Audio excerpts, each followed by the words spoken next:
గత ఏడాది జరిగిన అసెంబ్లీ ఎన్నికల్లో వైసీపీ ఓడిపోయినప్పటికీ ఆ party MLC Duvvada Srinivas social మీడియాలో విపరీతమైన హైప్ ఎంజాయ్ చేస్తున్నారు.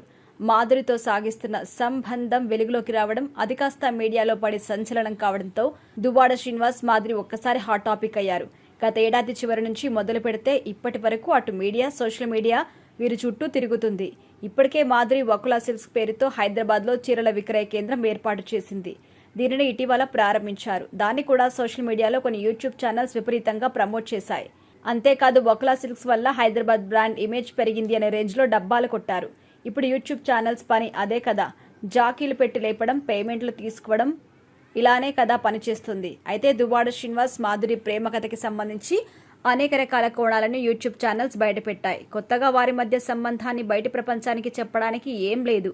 అయితే ఒక యూట్యూబ్ ఛానల్ మాత్రం వారిద్దరి మధ్య ఉన్న ప్రేమని సరికొత్త యాంగిల్లో ఆవిష్కరించింది.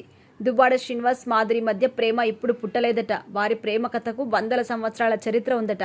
దానికి మగధీర సినిమా అంత రేంజ్ ఉందట. ఈ సినిమాలో కాలభైరవ, మిత్రవింద పాత్రల మధ్య ఎంతటి గాఢమైన ప్రేమ ఉందో దువ్వాడ శ్రీనివాస్, మాధురి మధ్య కూడా అంతకు మించి అనే రేంజ్లో ప్రేమ ఉందట. ఈ ప్రేమను దక్కించుకోవడం కోసం ఈ జన్మలో వారు ఈ స్థాయిలో ప్రతిబంధకాలు ఎదుర్కొన్నారట. ఆ వీడియోను కాస్త సదరు యూట్యూబ్ ఛానల్ సోషల్ మీడియాలో పోస్ట్ చేసింది. ఇంకేముంది, నెటిజన్లు తగులుకోవడం మొదలుపెట్టారు.